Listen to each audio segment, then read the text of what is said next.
everyone, welcome back to Saber Outdoors. My name, of course, is Mark Alexander, your wonderful host.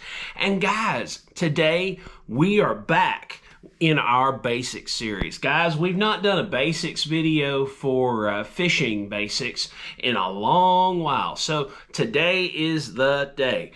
Today, we're going to do crankbait basics. Now, guys, crankbaits are a huge category, and we're going to touch base on everything. This is made for somebody who's new to fishing to kind of get their feet a little wet and understand what they're looking at whenever they're doing, going to bait shop and shopping, so that they can kind of know what they're looking at and what they're thinking about. So, a crankbait. What's a crankbait? What does that mean? So, crankbaits are generally a hard plastic or wooden bait that you crank. So, you pitch them out there and typically crank them back. Now, that's not to say you can't do more. You can burn them back. You can be sitting there just like you're whipping eggs, man. Or you can do a stop and go. You can 1, 2, 1, 2, 1, 1, 1. You can do a stop and go retrieve like that. That's a very popular. Some people, instead of saying stop and go, they go burn, burn, pause, burn, burn, pause. You might hear that on other YouTubers' channels. But some people, they'll actually, for certain baits, they'll even fish them like a jig. They'll jig them right off the bottom. They'll just whoop, whoop, whoop, and just let them fall back down. That's more typical of a lipless crankbait or somebody fishing vertical like a dock, or fishing vertically off a boat, or in ice fishing. Ice fishermen will do that. They'll just sit there and jig the bait up and down. But lipless, what does that mean? What is a lip? What is anything? So with like plastics are just the bait, the hook. There's no specialness to it. There's no parts. There's no pieces. There's no putting it together. There's no taking it apart. There's no modifying. There's no any extra. So what does that mean? So I have drug out my artist skills, and I've actually drawn out a diagram. And if you want to pause the video to look at that diagram, you're more than welcome. Yes, I know those hooks look awful, but at least the body looks good. So let's talk about those parts and pieces. So, and we'll get to, there's more on that page, and I'll get to it. So let's grab up this deep diving crankbait. So, guys, basics of crankbaits. The lip or bill. This is the part that makes a crankbait a crankbait. If it doesn't have this, it's something else. And we'll talk about that something else another day. You have a line tie on your bill, usually on your bill. Sometimes it is on the bait itself. Depends on how it's made and what it's made for. This is a deep diving crankbait. They are typically tied on the bill, but on the bill, on the lip, whatever word you want to use. Now, typically, crankbaits have two hook hangers and 2 treble hooks. Now, you can see that treble hook. Treble means 3. So this, in fact, has 6 hooks on it to hook fish with. Not like a soft plastic or a jig or a spinnerbait that only has the one big hook. This has 6 smaller hooks. And what connects that hook hanger to this is a split ring. And that's just like your key ring. Whenever you're putting your keys on a key ring, that's exactly how these split rings work. And this part is the body. Now, the body can be any number of shapes. So, with most crankbaits, whatever the descriptor is before it tells you what either the crankbait looks like or what it does. So, if somebody says, I have a fat square bill crankbait. That means that it is a fat body with a square bill. So the lip is square on it. Now, let me show you that squareness. So these are some typical, I gotta see if you're in frame or not. Yeah, you are. These are 3 typical lip designs, bill designs. That is coffin, square, and that is the regular, almost like if you took a teardrop and then like cut it off a little bit before it got to the end. But those are 3 very common lip styles in baits. And guys, there's a ton of different things. These are not all inclusive, but if you hear someone say, I have a square bill crankbait, you know that it has a bill shaped like a square on the front. And if somebody says, well, I've got a coffin bill crankbait, then you know it has that classic like Old West coffin look. If you hear someone say that I have a deep diving crankbait, like our example, that means it dives deep. If you hear someone say I've got a flat-sided crankbait, it has flat sides instead of rounded sides. But let me get, I have a pack of baits that I can kind of show you the difference between flat side, regular side, and also it has a lipless crankbait. Now, let me work this. Yep, there we are. So, let me get both of these crankbaits out of here. So this is a typical crankbait with a flat side. So you can see the sides are relatively flat compared to this, which is a square bill. You see the sides are not very flat on it.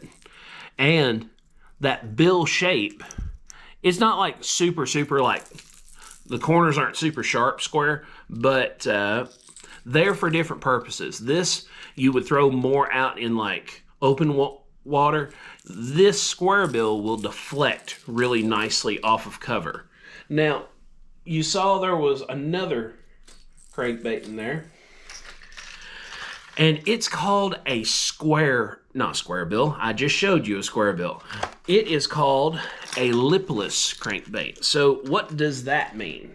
Well, like anything else, that describes what the crankbait looks like. So where those, like that one had a square bill, or that one has flat sides, this one has no bill. You can see it has no bill, and also the line tie is on the top, and you can see it has almost that coffin shape on the top. Now, instead of having a bill on top of it, the bill is built into the bait, and it runs like this here. And the wider that space is on these, the more wobble you get.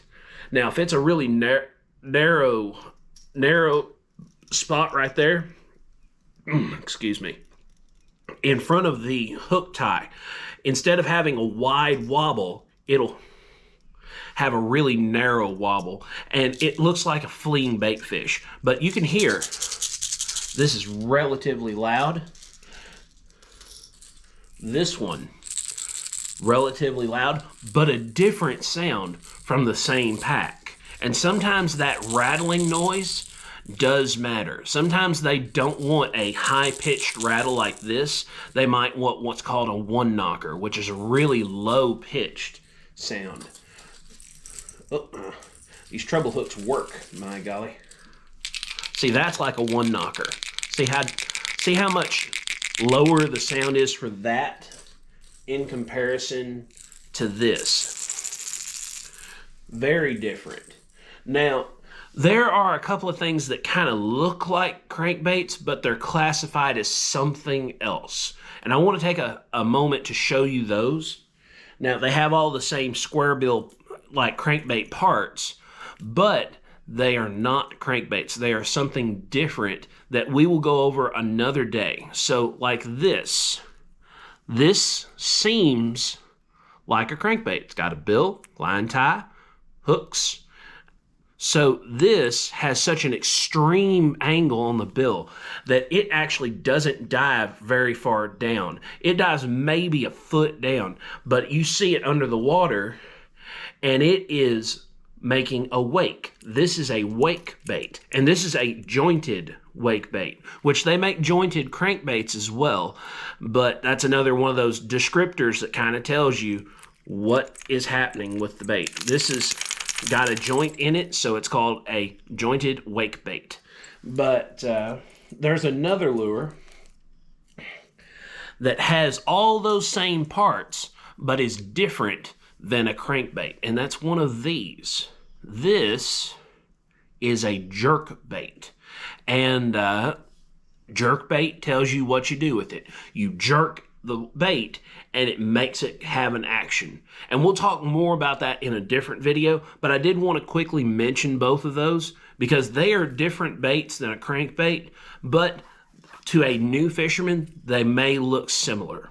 But you can see this has all the crankbait things. This has 3 hooks on it, but there's one thing that it doesn't have.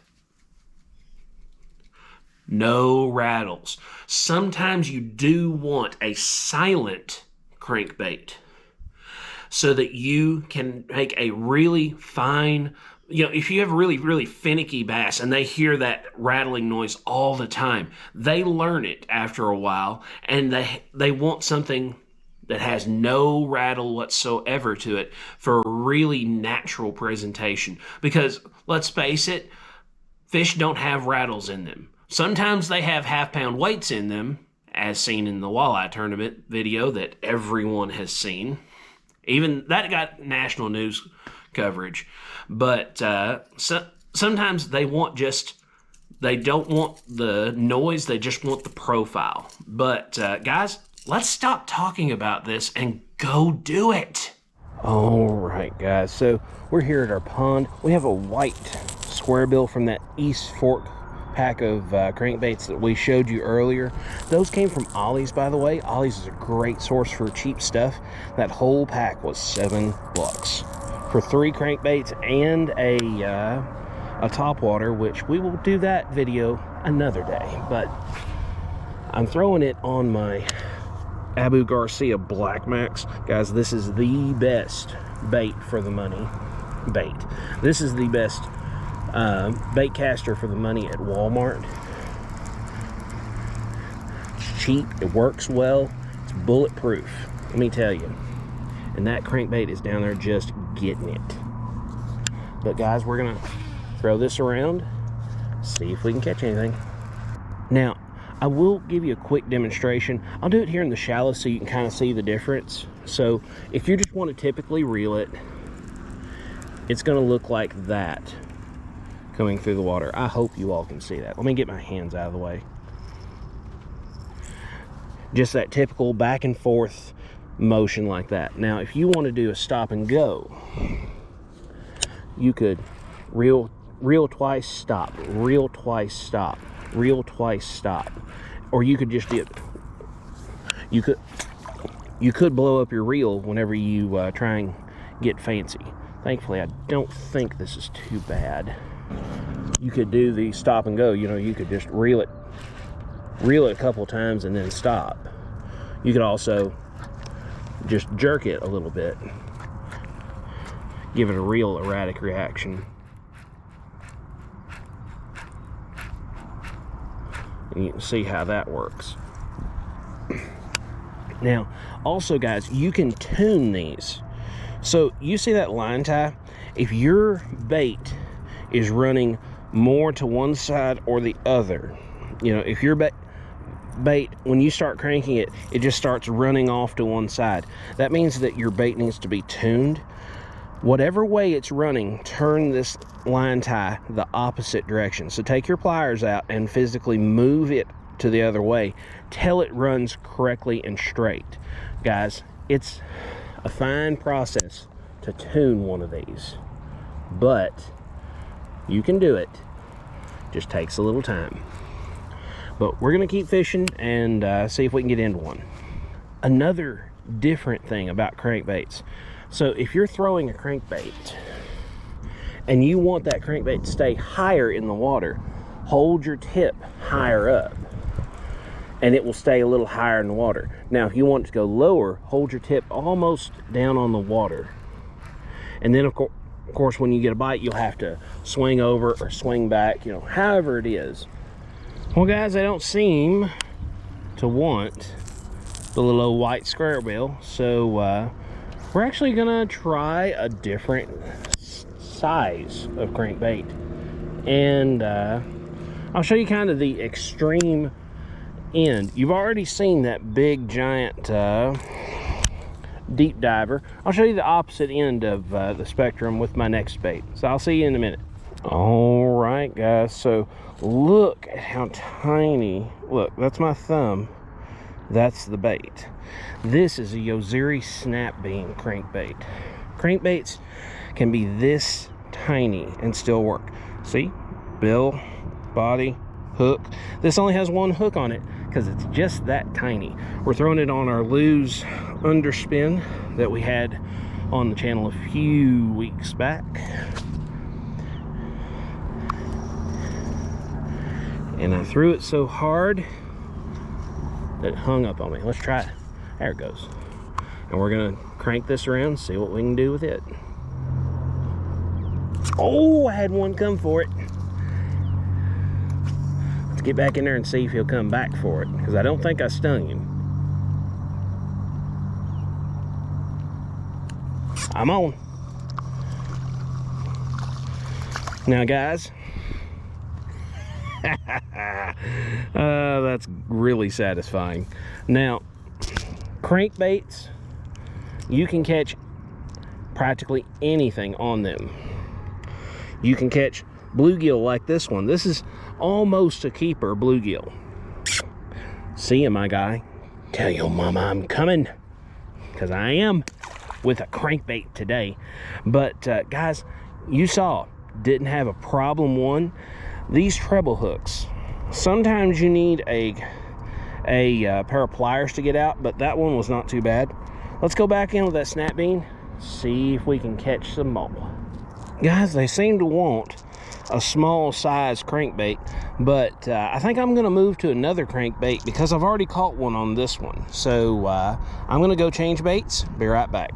All right, guys, so we're gonna start trying our luck with the Rebel Crick Hopper. Now, guys, just because a crankbait is supposed to look a particular way doesn't mean it always will. This one looks like a grasshopper and works just like any other crankbait. You know, they call it the Crick Hopper, but it's just a real little micro crankbait that looks like a cricket, or not cricket, a grasshopper, but you just crank it in the same exact way, no difference whatsoever. And we're gonna play with this for a little while and see if maybe we can catch something on it. I'm on. Little old bass. He wanted a crick hopper. Come up here, Mr. Sir. All right, guys. Now you tell me he didn't want that. He broadsided that dude. Nailed it good. Let's ease them hooks out. Now, guys, that's not what I would like to catch, but it's what I did catch. But you can see crankbaits work. Crankbaits work the year round, depending on what you do with them. But you can see they work. No problem. Tell your mama I'm coming. Dunk, and he takes off. He's none the worse. Guys, let's see if we can catch another one. If we don't, I may just see you at the truck. All right, guys, so we have caught bluegill, we've caught bass. Guys, we could probably stay out here and continue to pack on a few more fish, but we have just so long to do these videos, and then I have to go work because you didn't subscribe. You should be subscribed, because we're pushing for 1,000 subscribers so that I can possibly some fine day get paid for this content and not have to go, whoop, cut it short, gotta go to work. But guys, I just need 1,000 subscribers and 4,000 watch hours, and then I can start making 2 really shiny pennies to rub together in front of you all. But maybe someday I'll be able to make a living on this. But guys, I showed you can catch fish on crankbaits. This weird crankbait right here, the Rebel Crick Hopper, very odd shaped crankbait, but you saw it did its thing in the water, and there was a bass that liked it well enough that he bit it. There's also that little snap bean that we caught the bluegill on. All the baits from East Fork that we showed you earlier, they all worked. They just didn't want them today. Now guys, these things work. Crankbaits work, and they last. They last, guys. The paint job might get bad. You can put another paint job on it. The hooks might get bent up, dull. You can put new hooks on it. The O-rings, the split rings might get pulled out. You can put newer, better, high quality split rings onto your baits, because that's the nice thing about crankbaits. They're infinitely moddable. You can take, if you don't like, say you don't like red, your crankbait's all red, which is a thing. All you have to do is take spray paint, spray. Now it's whatever color you want it to be. Your hooks don't hook up too well, or you want bigger hooks. Cool, split ring, split it, do it off like you would your keys. Put a bigger hook on it, put a better hook on it, put a sharper, better quality hook on it. I could go on and on about that kind of thing, but I think this video is plenty long enough. Thank you so very much for watching. Please like, share, subscribe, comment, hit that bell notification, subscribe. It costs you nothing, and it maybe someday will get me paid. We'll see you somewhere in the woods or on the water.